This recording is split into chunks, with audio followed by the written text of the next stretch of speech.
እውነተኛ ክብር የሚገነባው የራስን ማንነት በመገንባት ነው። ሰዎች እንዲያከብሩ ብቻ አትሞክሩ። እንድትከበር የሚያስችል ሰው ለመሆን ራስህን ገንባ። ከፍ ያለ ልቀት ያለው ሰው የሚለየው በሚናገረው ቃል ብቻ አይደለም፣ በሚፈጽመው ተግባር፣ በሚያሳየው ታማኝነትና በሰዎች ፊት ሳይሆን በራሱ ውስጥ በሚያሳየው ስነ ምግባራዊ አናኗር ነው። አንድ ሰው ክብርን የሚያገኘው ቃሉን በመጠበቅ በመኖሩ ልክ ነው። ምክንያቱም እምነት የሰው ልጅ ሀብት ነው። ሌላው ደግሞ የሰው ዘርን ሁሉ በማክበር ነው።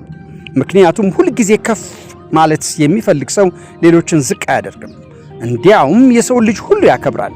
ከዚህ የተነሳም በእውነት በእውቀትና በታማኝነት በመስራት የማይደርቅ የሰው ፍቅር ማፍራት የሚችል ይሆናል።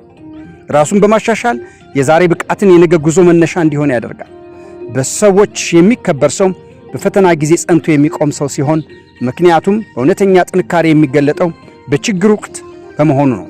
ልብ በሉ፣ የሰው ታላቅነት የሚለካው ስልጣንና ዝና ባለው ጊዜ ስንት ሰው በፊቱ ባጎነበሰለት ቁጥር ሳይሆን በሁሉም ሰው ለትውልድ የሚሆን ሥራ ሰርቶ በማለፉ ነው።